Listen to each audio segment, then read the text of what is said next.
Kwa leo tumewaita kuwatangazia kamati hiyo ya kamati kuu iliyoundwa kwa ajili ya jukumu hilo kubwa sana kwa taifa letu. Kamati imeundwa ya wajumbe 11 wafuatao: Dr. Rugemeleza Nshala ambaye ndiyo mwenyekiti wa kamati husika,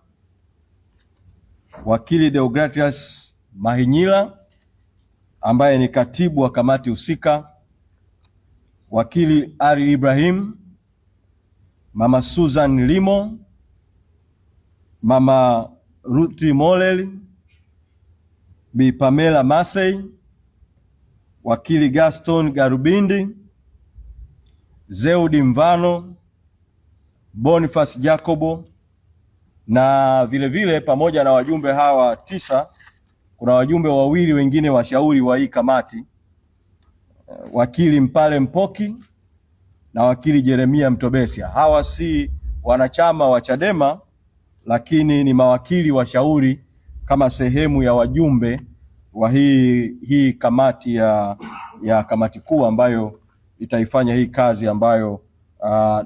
tumeieleza ya kushughulika na swala la mchakato wa katiba mpya. Kamati hii tumeikabidhi hadi rejea 4 zifuatazo: 1, kuandaa mkakati wa kukwamua mchakato wa katiba mpya; 2, kuandaa rasimu ya muswada wa sheria kwa niaba ya wananchi utakaoelekeza utaratibu wa kukwamua mchakato wa katiba mpya; 3, kuandaa mapendekezo juu ya muundo na chombo huru kitakachosimamia kura ya maoni ya katiba mpya; na 4, kuzingatia katika ratiba kuwa mapendekezo yote yawezeshe mchakato wa katiba mpya kuanza mapema sasa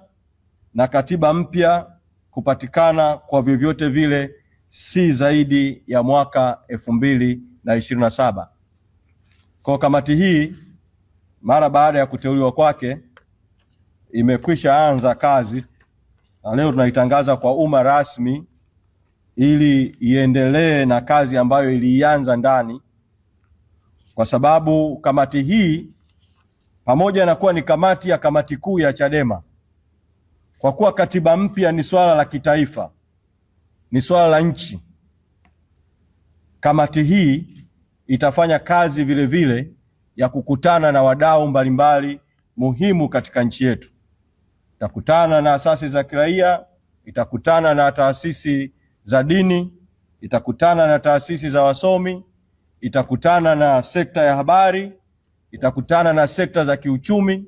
itakutana na walioko kwenye sekta ya siasa, itakutana na watu kwenye sekta za kijamii, itakutana na watu kwenye sekta za sayansi na teknolojia na sekta na wadau wote ambao kwa namna moja au nyingine ni wadau wakuu wa mchakato wa Tanzania kupata katiba mpya. Kamati hii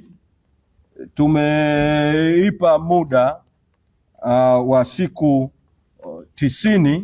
au miezi mitatu kukamilisha kazi yake, lakini katika hizo siku 90, kwa sababu ya uharaka na udharura wa mchakato wa katiba mpya, kuna kazi ambayo tumewaambia kuwa ndani ya kipindi cha wiki 2, ndani ya kipindi cha siku 14 waweze kuwasilisha taarifa ya awali na mapendekezo ya awali ya matokeo ya mchakato walioanza nao kwa kamati kuu ya chama. Kwa kamati kuu ya chama ikipokea taarifa ya awali, kama kuna maelekezo ya ziada itayatoa kwa kamati, lakini wakati huo kamati itakuwa ikiendelea na mchakato wake wa kutimiza majukumu ya hii kamati. Kwa ni rai yangu kwa Watanzania na wadau wote wa katiba kuweza kuipa ushirikiano kamati hii iweze kufanya kazi kwa wakati na kwa haraka na kuwasilisha mapendekezo kwa kamati kuu ya chama, na hatimaye kamati kuu ya chama ikisha fanya uamuzi chama kitazungumza na Watanzania juu ya mwelekeo wa namna kwa kuongozwa na hizi hadidu rejea 4 wa namna ya kuharakisha kufanyika kwa mchakato wa katiba mpya.